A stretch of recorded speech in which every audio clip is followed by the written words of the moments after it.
paano naman magpa-member sa IMG online or paano ka magre-register sa IMG online? So, for example, si Krisa May Lariosa Celis gusto niya magpa-member sa IMG.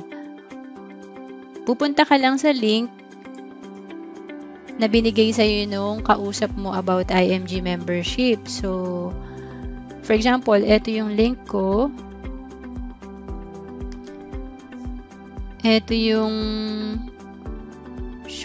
shorten link, 'di ba? Enroll in IMG. Yan, link ko 'yan. Ito yung code ko, 0097JF. So kailangan makuha mo yung link ng kausap mo sa IMG. And then pag okay na 'yan, nasa link ka na niya or affiliate link, be an IMG member now. Pag click mo niyan, lalabas dito automatic yung Philippine membership fee. Pero kung nasa abroad ka, ang recommended ko, mag-register ka kung saan yung location mo. So, compare mo sa 4,500 membership sa Philippines, mas mahal ng konti yung sa ibang bansa. Kasi, ang advantage niyan, kapag nasa ibang bansa ka at nagpa-international code ka, kagaya nito, nasa Cambodia ka, USD 155. So, ibig sabihin yan, makaka-receive ka kasi ng Visa card. Kung gagawin mo yung IMG business, convenient kasi dun sa Visa card na marireceive mo, dun ilo-load yung commission mo.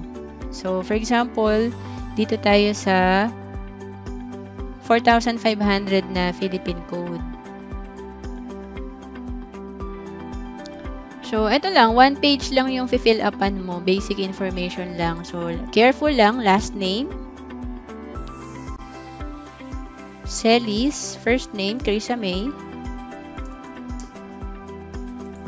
Full name, so meaning, wag middle initial, no? Buo talaga. Email address. So, ito yan, email address niya. Nung nagpapa-member. And then, female. Automatic yan, nandyan na yung sponsor code. Sponsor name niya. So, for example, kung ako yung agent mo, ako yung kausap mo about IMG, yan yung ilalagay mo. Pero kung hindi ako, pwede mo naman yan, palitan. Or kunin mo yung link sa kausap mo. And then, yan, usually hindi na applicable tong dalawa. Birth date, for example, ilalagay ko na lang yung, pili ka, sa birth date, kailangan unahin mo yung year. And then month. For example, to December 18. So, saka yung day. December 18, 1983. So, again, year, month, and then day. Telephone number, mobile. For example, lalagay ko yung mobile ko. Ako si Krisa May, di ba? Married. And then, forwarding address. Kapag sa Philippines, maraming forwarding address kasi marami na rin tayong financial center. So, kung ako yung agent mo, dito tayo sa Makati Head Office, care of Miss Mary Rose T. And then, ano ba yung Philippine address mo? So, for example, 28 Lanete Road, diba? Pilar Village, Las Piñas. Ayan. So, ulitin mo lang, Las Piñas. Diba? Zip code.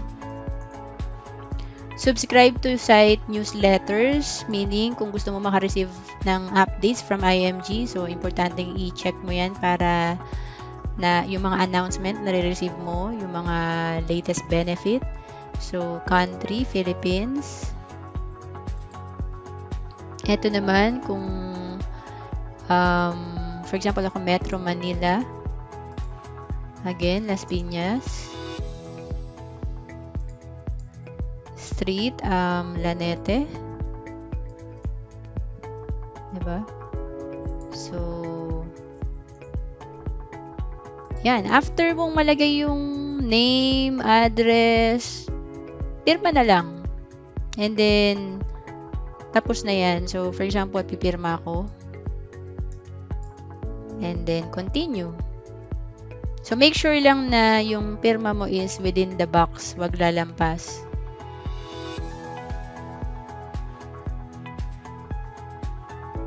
So, continue.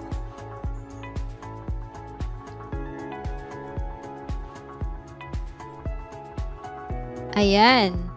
So, pagka-click mo ng continue, tapos na yon, okay na yung application form mo na online, mag-a-appear kung ano yung code mo. So, meaning yan, ito na yung magiging agent code mo. 'Di ba? So, dito, since Philippine code, PH yung dulo, i-copy mo yan, i-save mo yan, para alam mo yung code mo.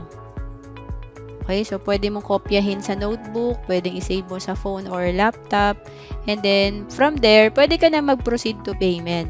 So, pwedeng online, pwedeng manual, bank deposit, money remittance, 'di ba?